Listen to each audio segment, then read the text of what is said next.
Hi, everyone, and welcome to the week 5 video lecture that we're doing instead of the actual lecture because of the National Day holiday. I hope you're all having a good holiday. And do make sure that you watch this video. I think there's some useful and important information that'll help you in critical thinking and for the assessments. Okay. We're going to skip the Kahoot for this week, as you can imagine. And just a quick reminder that the Draft 1 plan is due this coming Sunday, October 6th. You need to submit it by the end of Sunday, right?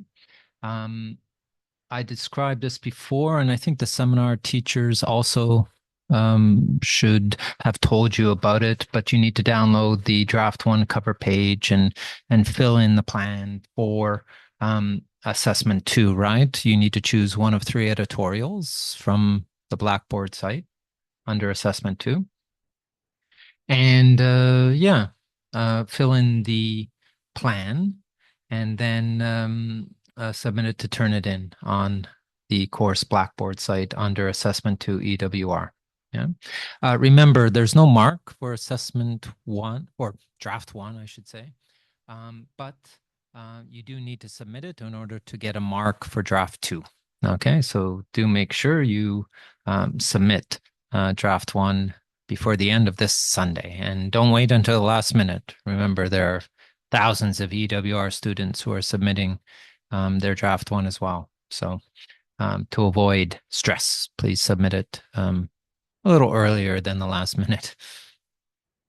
Right, so following on from last week, I don't know if you know who this person is. His name is Wayne Gretzky. And if you do a quick search online, let me give you pause the video and see if you can find out anything about Wayne Gretzky.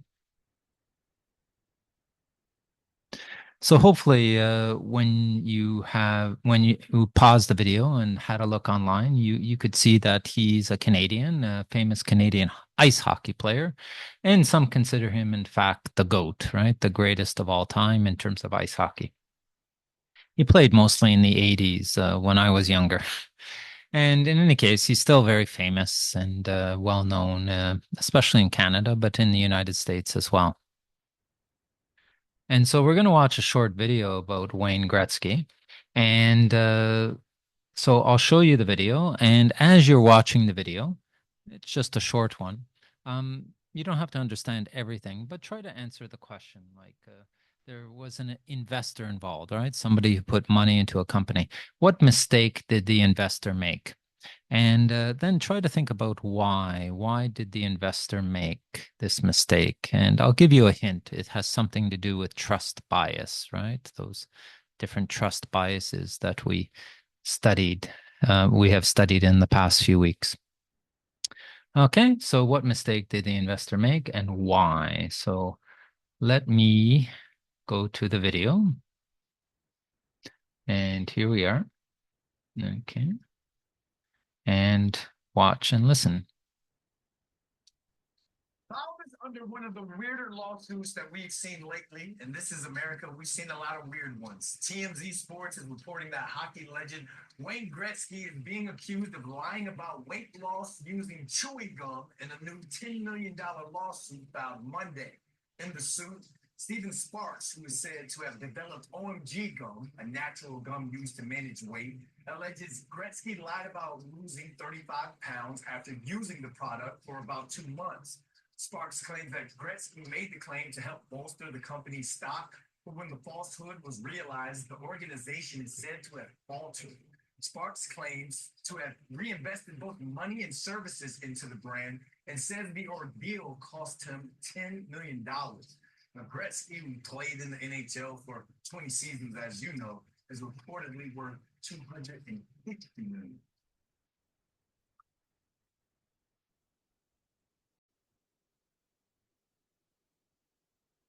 Okay, I hope you had a chance to kind of follow the meaning of the video, the news report. And if you understood correctly, then basically it's this idea that the investor trusted Wayne Gretzky, right, and invested money in a company.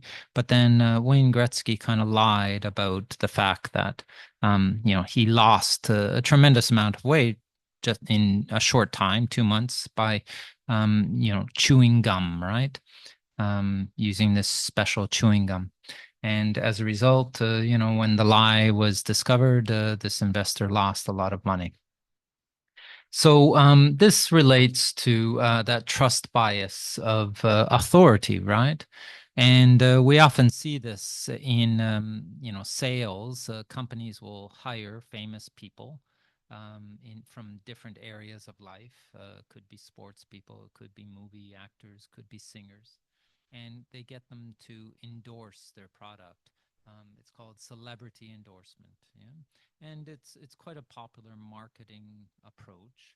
But one of the problems, of course, is that these celebrities, these famous people, are, you can imagine, generally not experts in what they're trying to sell. And remember, this is a bit of a trust bias, right? We tend to trust people in authority, and famous people, for whatever reason, have authority in a lot of societies. And people like them, people respect them for their achievements in their fields, and therefore we're willing to trust them more um, than normal people. But there's a problem, right? These celebrities, not only are they not authorities, but they're trying to sell something. And if you recall one of the critical thinking questions, what is the purpose? When someone is trying to sell something, then a critical thinker definitely, hesitates, pauses, doesn't give their trust quite so quickly, right? Because when people sell things, they leave out information and perhaps don't tell the whole truth, or in Wayne Gretzky's case, they actually lie. Okay, so this is also kind of related to what we're going to introduce today, which are logical fallacies. A fallacy is a mistake. So a logical fallacy is a mistake in logic, you know, and ways mistakes in ways of thinking. And this particular logical fallacy mistake is called appeal to authority. Okay. It's the basic idea that just because someone in authority says that it's true, it doesn't mean that it's true, right? So this is one of many different logical fallacies that are known, and these logical fallacies are quite common and often used to support an idea or opinion. But we've known about them for thousands of years, from Greek thinkers and philosophers and Roman thinkers. And in fact, some of them have Latin names, though, of course, there are English names for them as well. And one of the good things about learning logical fallacies is not only that you can use them to identify problems in thinking and arguments, but they're kind of an easy way to communicate what these problems are. Instead of explaining the problem in thinking, you can just use the name. Well, that's an appeal to authority, you could say, right? And generally, people will understand what you mean in English. So learning logical fallacies can have some benefits. They're also useful for some of the assessments in our critical thinking course. Assessment 2, analyzing the editorial, it's possible it has some logical fallacies. And in assessment 1, there could be things related to the cartoon that you're going to be given that could relate to logical fallacies as well. Yeah. And perhaps even some of your group members might use logical fallacies when they're participating in the discussion, and you could point it out. Okay, so let's learn some common logical fallacies. I'm going to introduce 10 of them, and we're going to contextualize this within the topic of gay marriage. Okay. So imagine that somebody says gay marriage should not be legalized, and it's not legal in Hong Kong yet. So let's say, a Hong Konger says gay marriage should not be legalized, and you ask the person why. Why do you believe that? And then they say something. And so we're going to look at 10 different answers, like why they think gay marriage should not be legalized. And each one is kind of a logical fallacy. And I'm going to give you a chance to guess what the logical fallacy is. I'll give you the name of some logical fallacies, and I'll give you the answers, the sentences, and have a guess. Yeah, and some of them are easier to guess than others. But anyways, let's try to go through it. Okay. So here are the first three. Number one, most people are against gay marriage. Number two, marriage has always been between a man and a woman. Sentence three, the Pope, the head of the Catholic Church, is against gay marriage. So here are three logical fallacies: appeal to authority, ad populum, the Latin name for appeal to popularity, and then appeal to tradition. So pause the video and see if you can match the three logical fallacies to the three sentences. Okay, so here are the answers. Most people are against gay marriage. This is what we call appeal to popularity, ad populum, right? Just because a large number or supposedly all people believe that something is true, this doesn't make it true. Okay, you need to have evidence and other proofs. Okay, just because a belief is popular, just because even a vast majority of people believe something is true, doesn't make it true. So this is a logical fallacy: appeal to popularity. Marriage has always been between a man and a woman is appeal to tradition. Just because something is a tradition, just because it's been done for a long time, perhaps even thousands of years, doesn't make it right or true. There has to be other evidence or, arguments. Okay. And the Pope is against gay marriage is what we already talked about a little earlier: appeal to authority. Just because this one person, says gay marriage is wrong, doesn't mean that it actually is. Okay. So these are the first three logical fallacies. Let's go on to the next three. Gay marriage will destroy the institution of marriage. Number five, the divorce rate increased after gay marriage was legalized in that country. People who argue for gay marriage are idiots who want to destroy our society.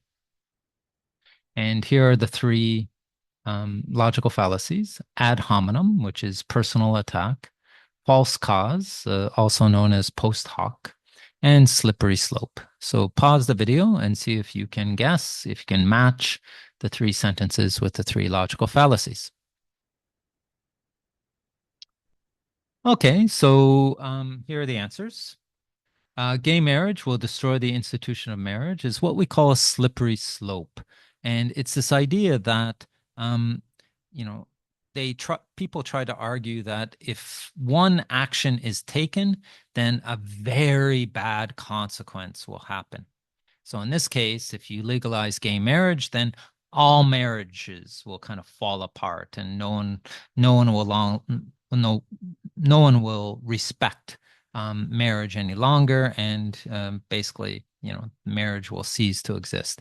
And so this is a very bad outcome, but I think you would agree, right, that a lot of things have to happen even after gay marriage is legalized for the institution of marriage to be destroyed across the world and in many societies.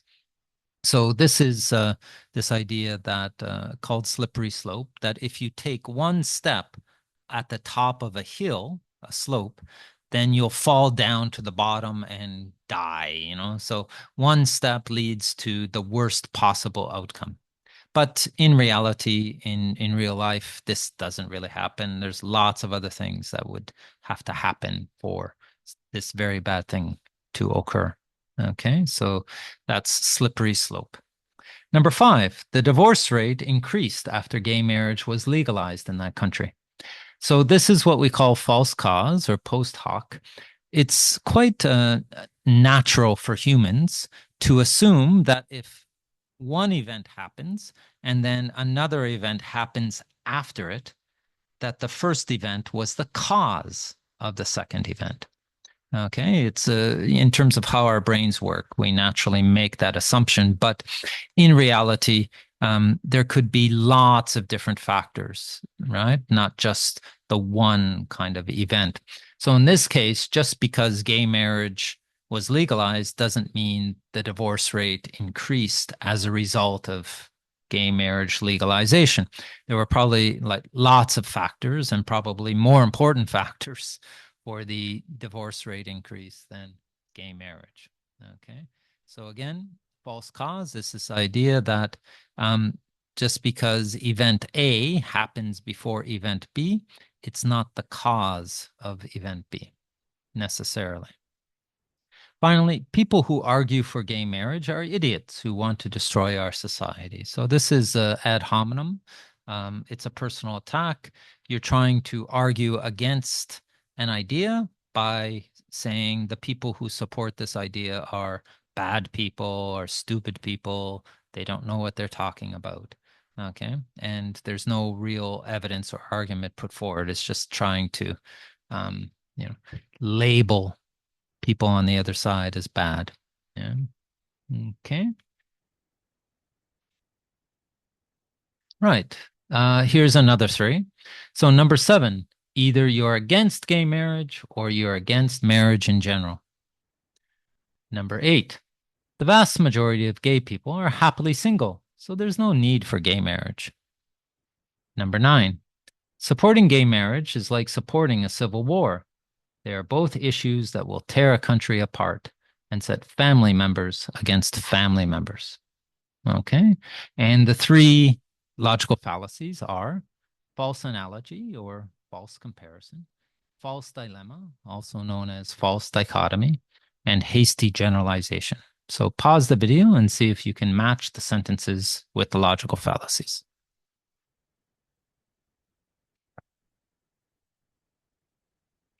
Okay. So number seven, you're against gay marriage or you're against marriage in general is what we call a false dilemma, a false dichotomy. If someone tries to argue by saying you have only two choices, support this or support that, then this is a logical fallacy because in real life, there usually aren't just two positions, right? There's very rarely is it black or white, yeah. And so basically they're trying to force you to support them because they're saying that there are only two positions, and if you are not with them in this case, then you're against marriage, right? So watch out for that kind of argument where only two positions are given. That's a false dilemma. Next one, the vast majority of people are happily single, so there's no need for gay marriage, is what we call a hasty generalization. Um, you know, when people make generalizations, they tend to do it quite quickly. That's why we use hasty generalization. But this idea that, like basically, oh, gay people, they're happy as single people. There's no need for gay marriage, really. Just there's just a few that want it. Um, this is a generalization, right? It's these kinds of generalizations are used often with racism or when we try to say that all people from one country are like this, when in fact there's quite a wide variety of people within any race, within any nation, within a sex, right? Male, female, that kind of thing. And so we have to be very careful about using generalizations unless, there are statistics that, from a number of studies that really back this kind and support this kind of assertion. So that's a logical fallacy where you make a generalization that really, doesn't seem to have evidence or support. Um, Supporting gay marriage is like supporting a civil war, so that this is a comparison, right? And we call it a false analogy or false comparison. So in this case, you try to argue by saying it's like that, but it might be like that in one or two ways, but generally speaking, they're quite different things, right?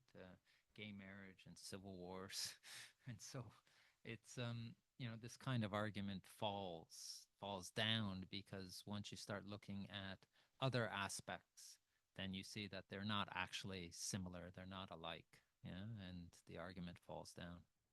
So, okay, so those are the three. Okay, here are the answers, right? And the last one, I'm not going to make you guess, number 10, but let's have a look. So, why are you against legalizing gay marriage? And the person says, well, you say that people have a right to marry who they want. If that's true, then people also have the right to marry their brother or sister or pet or favorite plant. Okay, so you can see this is a kind of argument that you often see in debates, okay, where one person puts forward their opinion and then the other person um, takes that opinion and changes it or simplifies it, makes it simplistic or sort of perverts it, twists it. And so that's called a straw man argument, okay? It's the idea that a person takes somebody else's argument or opinion and twists it in a way that isn't true, doesn't represent what they actually think or said, right? A person who argues for gay marriage doesn't think or believe that, oh yes, we should allow marriage to houseplants. Okay, it's quite extreme.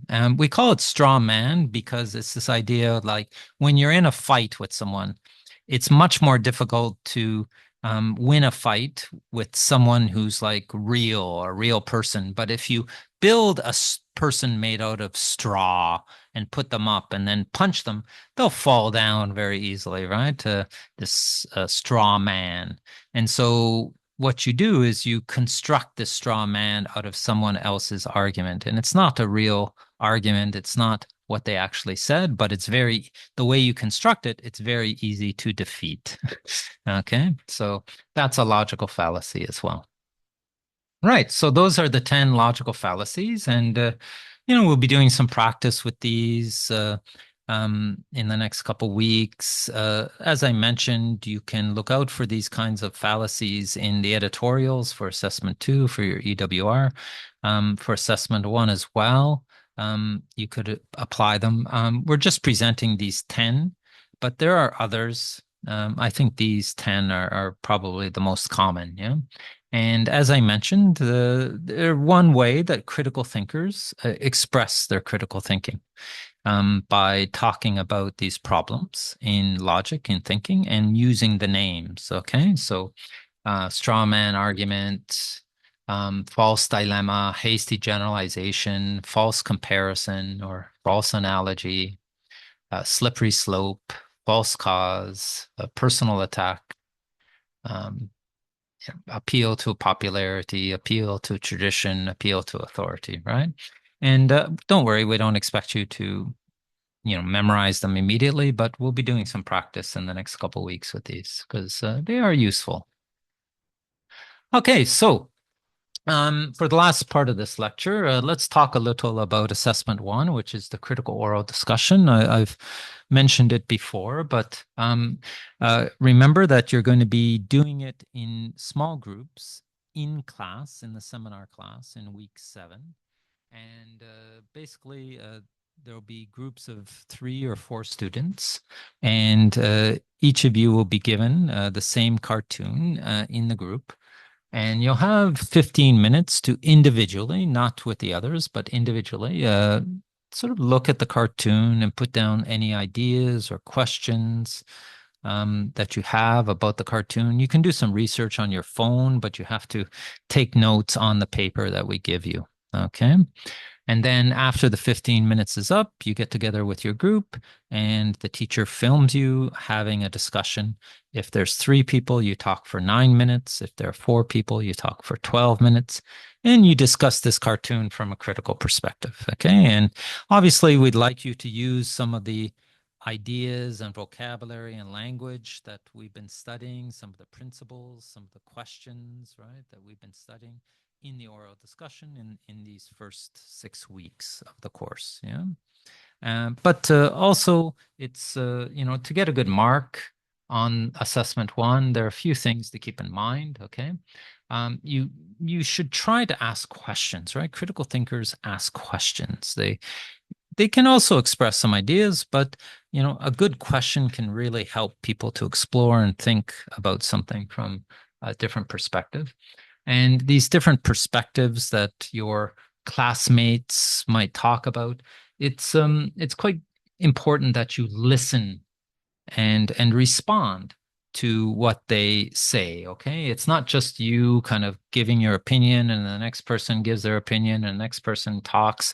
It's really this interaction between the different members of the group. Somebody says something, you listen, and then you can respond, right? You can ask them a question, you can agree with them, you can add something to what they said, you might disagree, or you might ask them for an example because you're not quite sure what they mean. So it's very important that you're listening to each other and responding to each other. Just be careful about not speaking too long as well. But another thing, is we talked about complexity of issues. And as a critical thinker, we know that issues are not simple. And so, exploring this complexity using different questions, things like who are the stakeholders in this issue from the cartoon, right? Can help you to explore and go deeper into the topic. In terms of your communication, make sure you review the PowerPoints from the seminar and lectures from the first 6 weeks and just note different types of language and things like that. Things like stereotype and, bias and things like that. But also, we've been studying hedging. So see if when you're speaking, you can use some hedging to make your statements less strong, right? Less absolute. So those are some points, and your seminar teachers, obviously, you'll be doing some practice this week and next week as well in preparation for this. So your seminar teachers will highlight some of the things. Let's have a look at an example. Okay.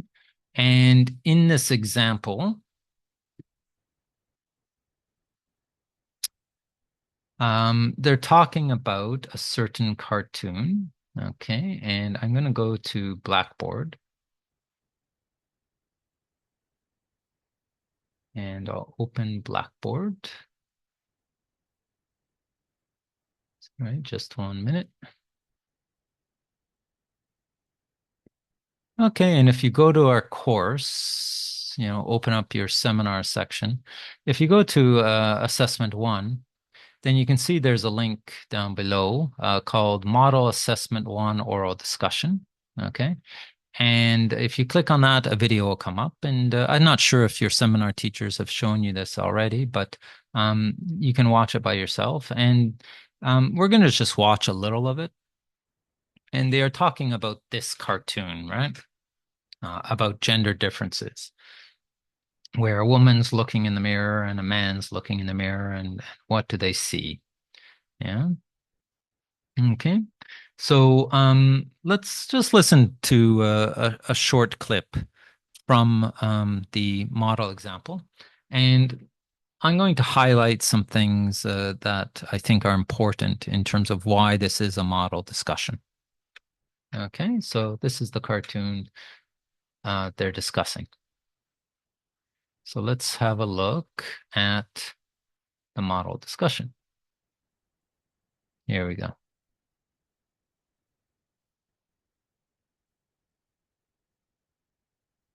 Good morning, everyone. Shall we start our discussion? Okay. The cartoon shows that the woman isn't happy with her body shape, although she is quite thin. In contrast, the man still looks cheerful with his big belly. So what is the purpose of the cartoon? Okay, do you notice the student asks a question, which is great. And what's even better, I've noticed in the past, some students, they'll ask a question and then they'll immediately answer it themselves, which is it a really real question if you answer it yourself? So in this case, he actually asks the question, and then he waits to hear what his group mates have to say about it. So that's great. That's a great way to get a discussion going.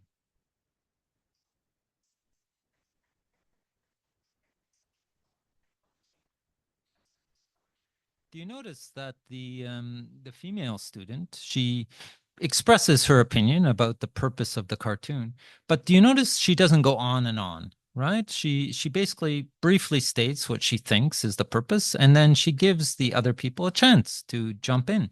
And that's also something to keep in mind, right?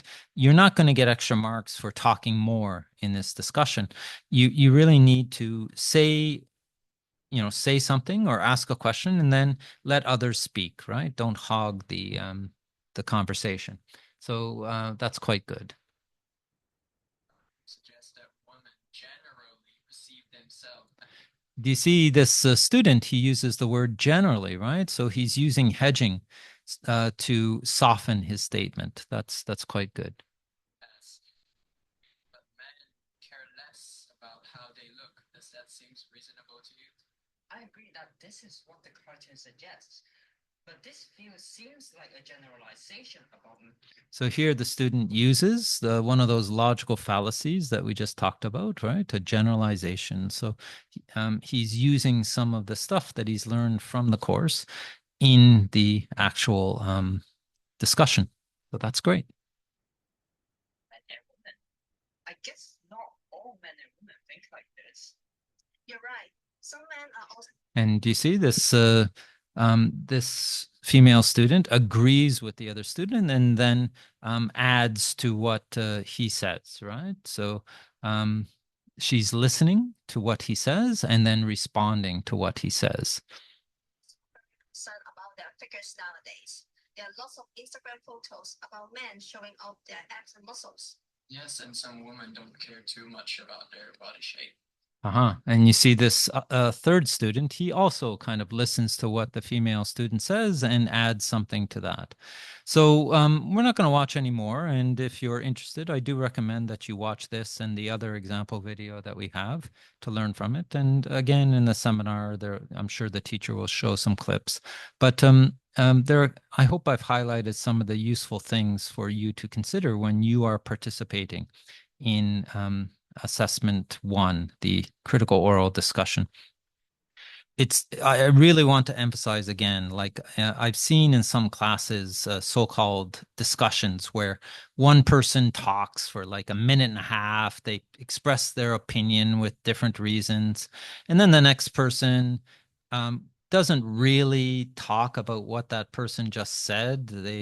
They say, oh, I agree, or, oh, that's interesting. And then they immediately talk about their own idea, which is somewhat different, and there's no connection between what the two people say. And then the next person, gives their opinion, their ideas, and again, there's very little connection between. That's not how a discussion actually works in real life, right? When you're sitting with people talking, you're listening to them and you're responding to what they say and adding things to what they say and asking them questions and that kind of thing. So do try to do that in assessment 1 if you want to get a better mark. Yeah.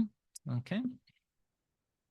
Right. So just the last thing I want to highlight here is just this last example. Okay. So this is an example of a cartoon. It's on kind of the similar topic, marriage, that we were talking about in this lecture. And as you can see, one of the wedding guests says, I still say marriage should be between one man and one woman. And it looks like the man is marrying a sheep. Okay, so, it's just as a little homework. Why don't you just spend like 15 minutes to practice assessment 1 by, time yourself and in 15 minutes, put down what are some questions that you can ask if you were going to participate in a oral discussion for assessment 1 based on this cartoon. Yeah. And what are some ideas you might have? And maybe you might want to go online during those 15 minutes and just get some information about marriage and gay marriage and maybe statistics or attitudes or research or something like that that you can note down, right? Just do a little practice using this cartoon. Yeah. And I'm sure that, as I mentioned, the seminar teacher will be giving you an opportunity to do some practice in this week and next week before assessment 1. Okay, so you have chance to ask questions, express briefly your opinion or ideas or thoughts, explore the complexity of an issue, using some of the key critical thinking questions that we learned, or some of the biases, or some of the logical fallacies, and yeah, listening and responding to each other. Okay. So that's about it for this week. Obviously, if we had a real lecture, then there would be opportunities for you to interact with each other and discuss things. But I'm afraid we're just going to have this video lecture for now. And yeah, I hope your seminar goes well. And don't forget about that deadline, right, for the EWR Draft 1 before the end of Sunday, October 6th. Okay, thanks very much, and hope you are having a good holiday.